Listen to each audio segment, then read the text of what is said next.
Started.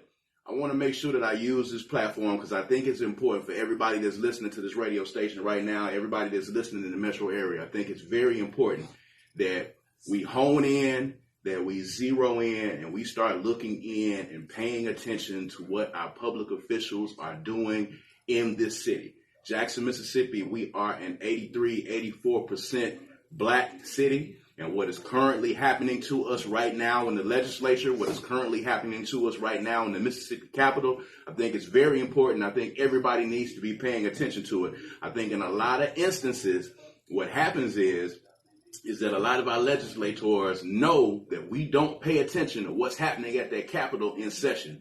And when that happens, they're able to slip in a lot of the bills that they're trying to slip in, like House Bill 1020, like Senate Bill 2889, where they're basically trying to take over the city of Jackson and they're trying to neutralize the Black leadership that takes place in the city. And I think it's very important that you start keeping an eye on it. I think it's very important that we start taking stock of our representatives and our senators that we send to the Mississippi Capitol.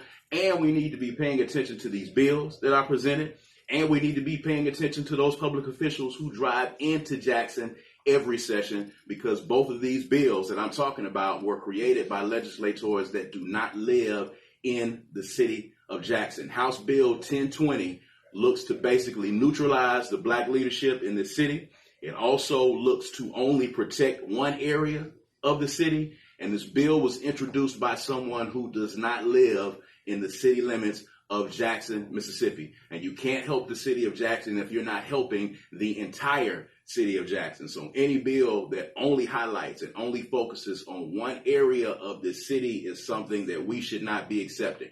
And because we are pointing that out, and because we're against that bill, and because we'd like to come back to the table in some type of representative democracy, does not make us wrong on our part. It's wrong on the people whose part that have not come and talked to the people. If you haven't talked to the people outside of Northeast Jackson, if you haven't talked to the citizens outside of the Fondren area and outside of the Belhaven area, then you have not talked to most of the citizens, because an overwhelming majority of the people in this city are against House Bill 1020. And you need to go out and reach to them and talk to them. Talking to one section of the community is not what we want. Let me be very clear about this. Black folks in the city of Jackson do want crime to be curbed. Black folks in the city of Jackson do want clean running water. Black folks in the city of Jackson do want this city to thrive. And because we are against House Bill 1020, that does not mean that we are not in favor of some type of bill or some type of legislation that's going to be trying to help this city. We have every right to be against this bill because it is intrusive, and it is also going to usurp the power of our mayor. Now, whether you like Mayor Lumumba or not, this is not really that discussion, but I have never, ever seen in my time of being politically engaged in this city, I have never, ever seen the amount of hate, the amount of vitriol, and the amount of attacks that have been on a mayor of our city.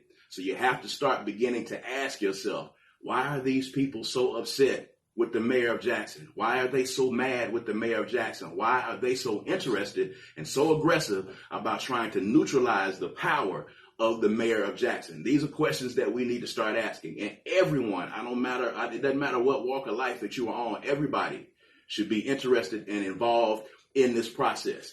Call your legislator, call the person that represents you, and tell them that we want to be able to have a voice and a part in what's happening with these bills. We want a voice in sitting down at the table and making the solutions to make our communities better. We are not children. We do not need people to dictate to us what it is that we need to do. We do not need them to tell us what we need to do. We need to be represented at the table in this democracy, trying to figure out what we can do to curb this crime. And if you're not going to be really actually dealing with the root issues of the problem of crime, it doesn't matter how many bills you pass. It doesn't matter how many police officers you have on the street. If there are not any bills or any legislation that deals with the root causes of crimes, and why a lot of these young people are on the streets doing what they're doing right now, you're going to keep turning your wheels and you're not going to be finding any solutions. So I know you guys like mess. I know y'all like drama. I know y'all love when people get on Facebook and attack the mayor and say bad things about the mayor. He's too light skinned. He looks like Drake. He hangs out at the club all the time. I know y'all say all of those things,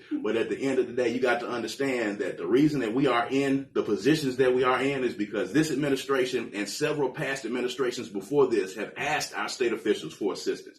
We've asked our state officials for help, and they have told us no.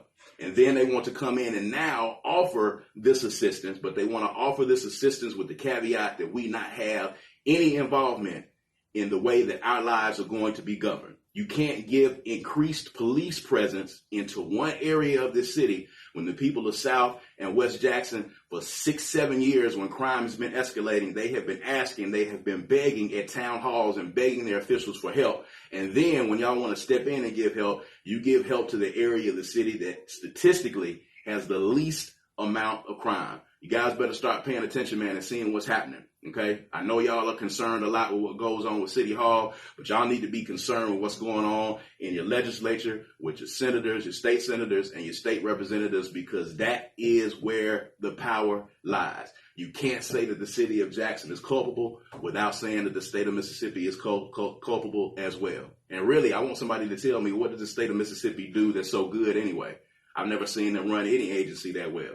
So if you want to talk about what's happening on the city level, we have to talk about politics and government on all levels in this state, man. So please be paying attention. Call somebody, call a senator, call a representative, and ask for some type of representation. These people have been running and ducking and dodging because they're not from here. They've been ducking and dodging any chance to engage with black folks in this city. They've only been talking to a select few people in the city. So we've got to be engaged, and we're going to have to chase these people down until they face us. They're only talking to certain media outlets. I've invited them to come and be a part of Good Things Jackson, of course, and they have declined. But I'm going to keep trying, because you guys need to hear from these people, because if you stand behind these bills like you say you do, and if you really say you're trying to help Jackson, then you should not have a problem getting in front of the black folks and the black citizens of Jackson, Mississippi, and explain to them why you feel like you need to pass these bills without our representation. All right, so that's me on my soapbox today for Good Things Jackson. So we're going to keep